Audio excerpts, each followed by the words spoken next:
Betrayed by the man she loved, Maddie Carter turns heartbreak into a weapon, shattering his career and reclaiming her American dream. Hello, my name is Madeline. I am 23-year-old. It was 23 the first time I believed I'd found my version of the American dream. It wasn't fame or fortune or a white picket fence. It was a 2-bedroom apartment on the edge of Chicago, a steady job at a marketing firm, and a man who swore he loved me. His name was Ethan Clark. When I met him, he was a law student with a crooked smile and a way of making every conversation feel like it was meant only for me. He said all the right things about ambition, about building a future together, about how love is the only thing that matters in this world. I believed him. We met at a 4th of July rooftop party, the city skyline blazing with fireworks behind him. He told me I looked like the kind of girl who could change his life. I told him I wasn't sure if I wanted to change anyone's life, I just wanted to live mine. He laughed, and I remember thinking it was the kind of laugh you could trust. For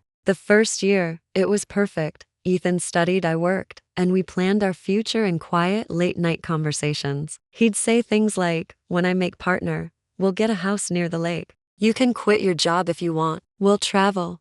It sounded like stability, safety, everything I'd promised myself I'd build after growing up in a house where rent was always late and love came with conditions. I should have known that. Anything that perfect has cracks you can't see until it's too late. The first crack appeared in the form of Isabella Hayes, his study partner. She was tall, sharp, and wore the kind of designer clothes I couldn't afford. Ethan said she came from old money, but she wasn't like that. I didn't like the way she looked at him, but Ethan brushed off my unease. "She's just intense. About law school," he said. "You know I only have eyes for you." I wanted to believe him. The second crack came when Ethan started spending nights at the library more often. Sometimes he'd come home smelling faintly of perfume, not mine. When I asked, he'd get defensive, say I was being paranoid, that I was making drama where there was none. It's funny how love teaches you to doubt yourself before you doubt the person hurting you. The breaking point came on a Tuesday night. I was working late on a campaign deadline when my phone buzzed with a message from a number I didn't recognize.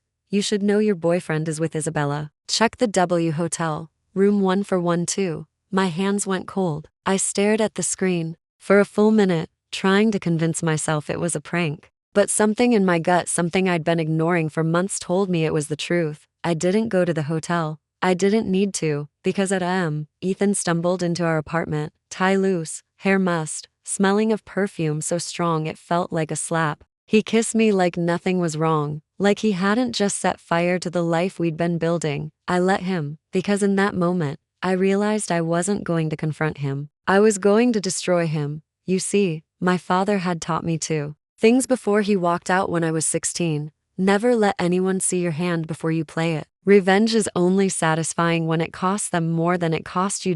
So I smiled, pretended to believe his lies, and quietly began my work. Ethan had a big interview coming up with a prestigious law firm, a make-or-break moment that would decide his entire career trajectory. He'd been bragging about it for weeks. I started by going through the files on his laptop. He was careless, no passwords, no encryption. In less than an hour, I found exactly what I needed: evidence of plagiarism in one of his major law papers, emails to Isabella discussing shortcuts and finding ways around the system, and then the jackpot, a private message to Isabella: "Once I'm in at the firm, we can travel. Maddie will be fine, she's comfortable enough. She won't even know what happened." Comfortable enough. As if I was just furniture in his life. The second step was easy. I made anonymous copies of the files and sent them to the head of the law department at his university. I also sent them to the firm he was interviewing with anonymously, of course. The third step was personal. I withdrew every dollar from the joint savings account we'd been building, money I'd put in from my overtime hours and careful budgeting.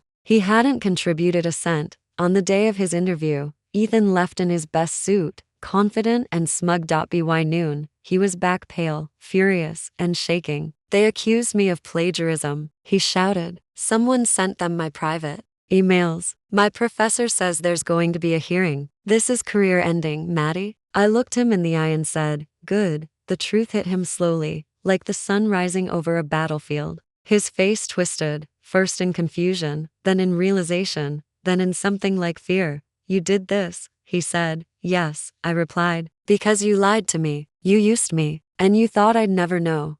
The thing about the American dream is that it's built on the idea of hard work and honesty. Ethan had neither. He thought he could cheat his way to success, that love was just another ladder to climb. I left that night, my bags already packed, the joint account balance safely in my name. As I walked away from the apartment, the city lights stretched out before me. For the first time in years, I didn't feel trapped. I felt free, because sometimes the American dream isn't about a perfect life with the perfect man. Sometimes it's about burning it all down and building something real from the ashes. Thanks for watching.